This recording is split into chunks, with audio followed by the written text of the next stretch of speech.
Hi friends, मी वर्षा तुमच्या सगळ्यांचं माझ्या नवीन एका ब्लॉग व्हिडिओमध्ये खूप सारं स्वागत करते। तर पहिल्यांदा स्टार्टिंगलाच सांगते तुम्हाला की हा ब्लॉग खूप लेट येतोय, कारण गावी पण जायचं होतं। आमची सगळी गडबड चाललेली माझी, आणि माझी तब्येत पण बरी नव्हती, त्यामुळे मी काही ब्लॉग टाकले नाहीत।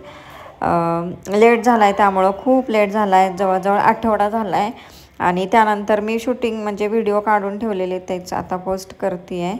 आणि आत्ता सध्या मी गावाला आली, 2 दिवस झालं, आणि आत्ता मला वेळ भेटला आहे साफसफाई वगैरे ते करून। तर आजपासून रेग्युलर व्हिडिओ टाकेन मी, पण नेटवर्कचा प्रॉब्लेम म्हणजे नेट कमी आहे ना। घरी कसं वायफाय आहे मुंबईला, त्याच्यामुळे काय प्रॉब्लेम नाही आहेत, पण इथं कमी नेट आहे, त्यामुळे मी छोटेच व्लॉग टाकणार आहे। तर हा ब्लॉग आहे केळवणाचा।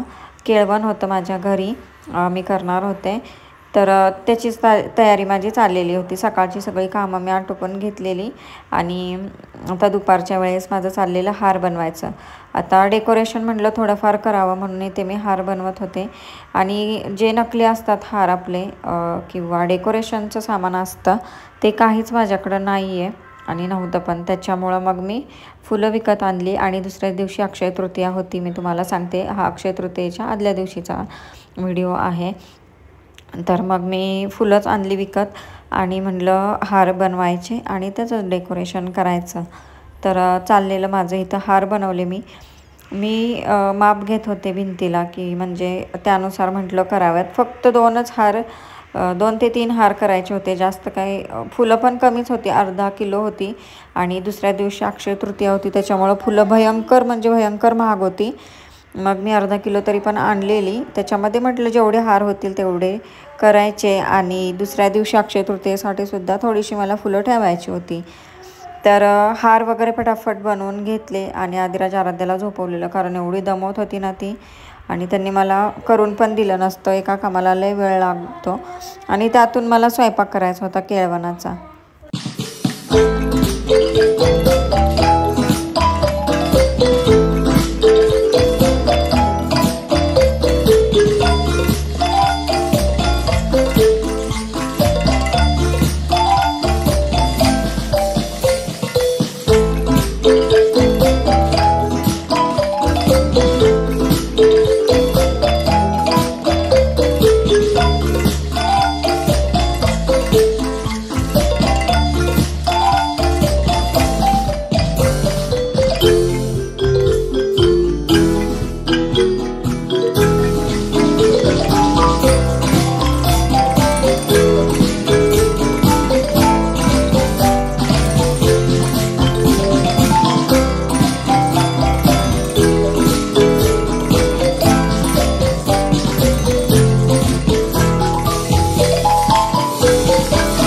त्यानंतर बघा लगेच मी स्वयंपाकाला लागले, तर जवळजवळ 3:30 ते 3:45 वाजले होते। आणि काय झालेलं की दुपारच्यामुळे ना चिकन मटनची दुकान बंद असतील, त्यामुळं मग मी, आणि असतातच क्वचित एखाद्या वेळेस चालू असतं, नाहीतर उन्हाची आता सध्या तर बंदच असतात। त्यामुळं मग मी म्हटलं जे बिर्याणीसाठी आणि मटणासाठी मसाला लागणार आहे त्याची तयारी करून घेऊया, म्हणजे मटण आणि चिकन आणलं की फटाफट आपल्याला करता येईल। आणि ऊन तर तुम्ही बघू शकता, खिडकीतून 12 वाजल्यापासूनच एवढं ऊन येतं ना, 11 ते 12 वाजल्यापासून ते संध्याकाळी 5:30-6 पर्यंत असतं। भयानक ऊन येत होतं खिडकीतून, तरी पण पर्याय नव्हता, कारण बनवायचं होतं खूप सारं, म्हणजे बिर्याणी वगैरे, आणि टाईम लागतो प्रत्येक गोष्टीला, मसाला वगैरे करायला। त्यामुळं इथे कांदा मी चिरत होते बिर्याणीला तळलेला कांदा लागतो त्यासाठी पण, आणि मटण करायचं होतं त्यासाठी मसाल्याला पण। तर सगळाच कांदा म्हटलं आता चिरून घ्यावा, म्हणजे जेवढा लागेल तेवढा बिर्याणीला, मटणाला, आणखी कशाला जेवढा लागेल तेवढा मी चिरून घेतला। आणि एवढा कांदा चिरायचा म्हटलं की एवढं डोळ्यांची आग झाली ना की काय बोलूच नका। कांदे एवढे तिखट होते की अक्षरशः एवढं डोळं माझं चुनचुन करायला लागलेले। आणि नॉर्मल जरी मला भाजीला दररोज कांदा चिरायचा असला तरी मी साल काढते आणि लगेच धुवून घेते पाण्याने, त्यामुळे तिखट कमी होतं। मग आजसुद्धा तसंच केलं, फटाफट त्याची सालं काढून घेतले, तोपर्यंत गंगा जमुना सगळंच आलेलं, एवढं डोळ्यांची आग होत होती ना। मला कांदा चिरायचा त्यामुळे जीवावर येतो, नको वाटतो, त्यामुळं एवढं आग होते, आणि डोकं पण दुखायला लागतं कांदा चिरल्यामुळं। लगेच कांदा पाण्याने धुवून घेतला मी. म्हटलं थोडा वेळ पाण्यात ठेवावं. भरपूर कांदा हे केलेला घेतलेले, पण त्याच्यातले 2 कांदे मी साईडलाच ठेवले. म्हटलं ते थोड्या वेळाने मी कापेन, कारण कॅपॅसिटीच नव्हती, एवढं डोळ्याची आग आग आग झालेली. तर बघा, एक कांदा मी साईडला टाकला. अजून मला लागणार होते बरेच कांदे. पाण्यामध्ये ठेवले कापून आणि थोड्या वेळाने मग मी ते तळण्यासाठी करणार होते. तर तुम्हाला खरं सांगते की माझ्या सासरी म्हणजे यांच्या इकडं गडंगण किंवा केळवण नसतं, असली काही पद्धत नाही. आता माझ्या माहेरी असतं गडंगण म्हणतो आम्ही. तर गडंगण घालतात ज्याच्या घरी लग्न ठरलेलं असतं, म्हणजे ज्याच्या त्याच्या ह्याच्यावरती असतं, इच्छेवरती असतं. आणि हे एक पण आपण म्हणू शकतो उसणं असतं. म्हणजे आता त्यांनी आपल्या वेळेस केले, तर मग त्यांच्यात कोणाचं लग्न असेल तर ते आपल्याला पण करावं लागतं. याच्यामध्ये नवरदेव किंवा नवरीला असं पोशाख कपडे वगैरे घेतले जातात. पण आता जसं डेकोरेशन वगैरे ते करतो आपण, तसं काय म्हणजे नव्हतं. फक्त जेवण वगैरे असायचं. आता ज्याच्या ह्याच्याप्रमाणे नॉनव्हेज किंवा व्हेज करतात. नॉनव्हेज केलं तरी म्हणजे पूर्ण घरातल्यांना जेवण असतं. पाहुणे आलेली असली ना लग्नासाठी, त्यांनासुद्धा म्हणजे सरसकट घरानं जायचं जेवायला असं. आणि पोळ्या वगैरे खूप सारं म्हणजे डाळ शिजत घालून एवढं मोठ्या प्रमाणात गडांगण आमच्या इकडं घालतात. आता मी म्हटल्याप्रमाणे ते उसणंच असतं. आपण केलं तर त्यांच्या ह्याच्यात, पण आपण त्यांना करायचं ते आपल्याला करणार असं असतं. तर इकडं कोणाला एवढं माहीत नव्हतं, त्यामुळे मी आपलं साधं सिंपल केलं होतं. माझी इच्छा होती म्हणून मी केलं. त्यानंतर लगेच मी मसाला करायला घेतला मटणाचा. तर मटण बनवायचं होतं. ओलं खोबरं मी वापरते, कारण ओलं खोबरं होतं घरामध्ये. मग थोडंसं ओल्या खोबऱ्याने छान होतं मटणाचा रस्सा. मग पटकन कांदा भाजायला टाकला. त्यानंतर खोबरं चिरून घेतलं, फटाफट लसूण वगैरे चिरला, म्हणजे सोलला, आणि कोथिंबीर हे ते सगळी तयारी केली. आणि मटण बनवण्यासाठी मसाला करून घेतला. त्यानंतर बघा, नारळ तेवढे भयंकर महाग झालेत ना, की खरंच एवढूसा नारळ ना 30 रुपयाला अगोदर होता, आता 40ला झाला आहे अक्षरशः. म्हणजे ओलं खोबरं वापरावं का नाही कशात हे विचार करायचीच वेळ आली आहे, एवढा महाग झाला आहे. तर 40 रुपयाला एकदम छोटासा नारळ मी आणलेला, कारण सोलकढी बनवायची होती मला. गेल्या वेळेस पण मी बनवलेली, पण कोकमच हे होता, आंबट होता, त्याच्यामुळे आंबट झालेली ती काय मला आवडली नाही. त्यामुळे यावेळेस मी काय केलेलं, दुकानातून दुसरा कोकम आणलेला. घरी जो आहे ना, जो काकीने दिला आहे, तो आंबट आहे, त्यामुळं मग त्याचा यूज नाही केला मी. दुकानातून आणला, तो पण मला व्यवस्थित असा भेटला नाही, खूप जुना वगैरे असा वाटला, पण आंबट नव्हता. त्यामुळं मग त्याचीच सोलकढी करण्यासाठी इथं माझं चाललेलं खोबरं काढायचं. ओलं खोबरं लागतं त्याला. आणि खरंच खूप मस्त झालेली सोलकढी एकदम. आणि सोलकढी करायची पण एकदम सोपं आहे. कुठलीही त्याच्यामध्ये जास्त झंझट नाही आहे. फक्त खोबरं किसलं एकदा की त्याचं मिक्सरमधून फिरवून घेऊन पाणी काढलं की झालं. सोलकढी अगदी 10 मिनटातच तयार होते. तर इथे बघा, कांदा कट करून घेतला तळण्यासाठी, बिर्याणीसाठी. आणि पहिल्यांदा मी 5-6 कांदे चिरलेले, आणि अजून मला 2-3 कांदे चिरावे लागणार होते. तर कांदे चिरून अक्षरशः माझा घाम निघालेला. बघू शकता, एवढा कांदा मी तळण्यासाठी कट केलेला, म्हणजे जो बिर्याणीसाठी लागणार होता. आणि अजून मला बिर्याणीच्या ग्रेव्हीसाठी आणखी दुसऱ्या ह्याच्यासाठी लागणार होता. त्यामुळे अजून 2-3 कांदे घेतले आणि कट करत होते. त्यानंतर मी चिकन आणायला गेले. नशीब दुकान उघडं होतं. त्यानंतर तिथे पण कोंबडी वगैरे कापायला खूप वेळ गेला. लगेच आणल्या मॅरिनेट केलं आणि बिर्याणीची तयारी करून घेतली. कांदा वगैरे सगळं तळून वगैरे ठेवलेलं. तर घाम बघू शकताय. नाही म्हणता 5 वाजले ती, आणि मटण आणायला गेलेले, पण मटणच म्हणजे नव्हतं. थोडंच होतं, पण चांगलं नव्हतं. ते म्हणले आता कापणारच आहे, तुम्ही 5 वाजता या. मग तोपर्यंत बिर्याणीचं सामान घेऊन आले. चिकन वगैरे, नशीब चिकनचं तरी दुकान उघडं होतं. मग चिकन वगैरे घेऊन आले. आणि आता म्हटलं बिर्याणी तरी तोपर्यंत होईल ना.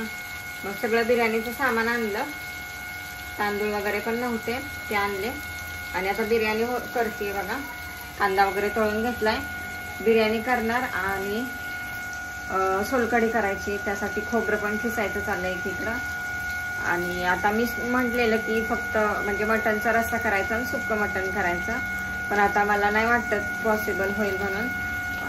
तर मग मी मटणचा रस्साच करणार आहे, डायरेक्ट रस्साच, भाकरी आणि मग हे बाकीचं सगळं असेल. तर चला, अंघोळ झाली पूर्ण.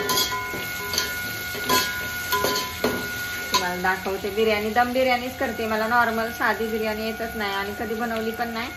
आणि उगाच आता कसं बनवायला जायचं आणि व्हायचं आहे, त्यामुळे म्हटलं जी येते तेच बनवावी दम बिर्याणी, नाहीतर उगाच गडबडीत काहीतरी होऊन बसायचं. तर इथं बघा अर्धा तास झालं मॅरिनेट करून ठेवलंय तांदूळ. तिकडं आता भात पण होईल.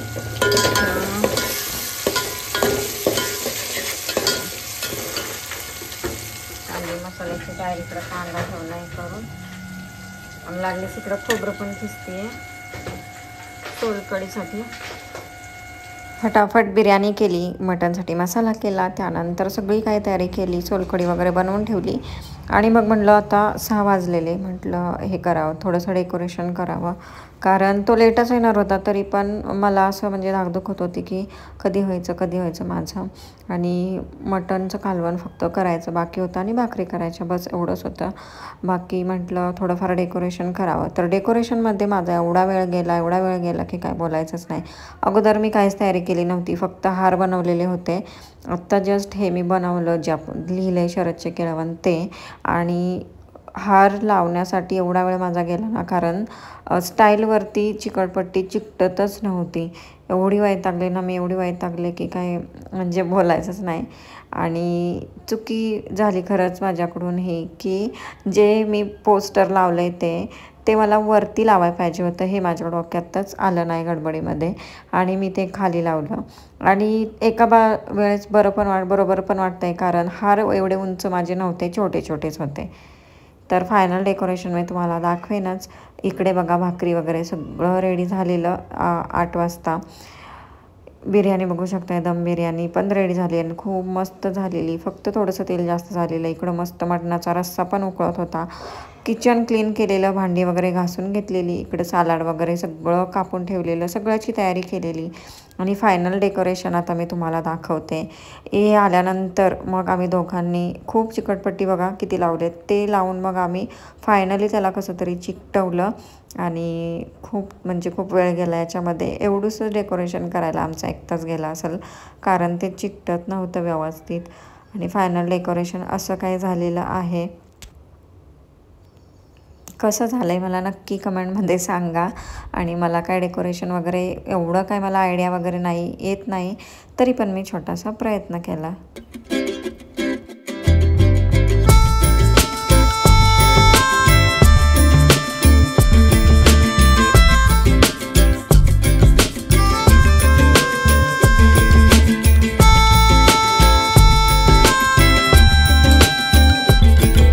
फटाफट मग मी रेडी झाले, ड्रेसच घातला. मला साडी खरं नेसायची होती, पण एवढे दमले होते ना मी, त्यामुळं मग ड्रेस घातला. आणि अगदी 10 मिनटासाठीच आपल्याला हे करायचं होतं, त्यामुळं मग ड्रेसच म्हटलं घातला, जाऊ दे. नवरदेव आल्यानंतर त्याची एंट्री झाल्यानंतर थोडंफार तो घरामध्ये बसला, पाणी वगैरे पिलं. त्यानंतर मग आम्हाला व्हिडिओ काढायचा होता, त्यामुळे मग रेडी झालो आम्ही. त्याचं औक्षण केलं, असं पण औक्षण करावंच लागतं नवरदेव आल्यानंतर त्याचं. आणि मस्त त्याचं वेलकम केलं, जसं आम्हाला जमलं तसं, सिम्पल स्वीट असं. आणि त्यानंतर मग आपल्या फॉर्मॅलिटीज ज्या काय होत्या त्या केल्या.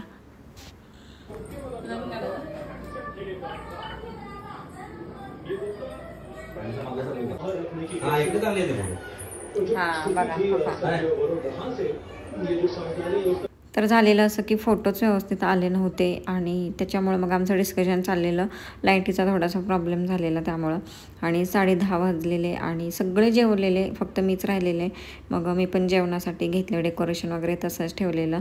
आणि बघा मस्त असं मटणाचं कालवण होतं, सोलकढी होती, भाकरी होती ज्वारीची, आणि सॅलड मी तर तुम्हाला दाखवलेलंच होतं. आणि बिर्याणी वगैरे खूप सुंदर मस्त झालेलं. फक्त माझी बिर्याणी थोडंसं तेल म्हणजे जास्त झालेलं, अगदी म्हणजे विकत भेटती ना तशीच सेम बिर्याणी झालेली. टेस्ट खूप छान झालेली. तर असं छोटंसं केळवण मी घातलेलं, म्हणजेच गडंगण. तर असा आजचा छोटासा व्लॉग होता. कसा वाटला मला नक्की सांगा कमेंटमध्ये. आणि तुमच्या इकडं काय म्हणतात ते पण सांगा. आवडला असेल तर व्हिडिओला लाईक करा, आणि माझ्या चॅनेलला पण सबस्क्राईब करा, सपोर्ट करा. बाय.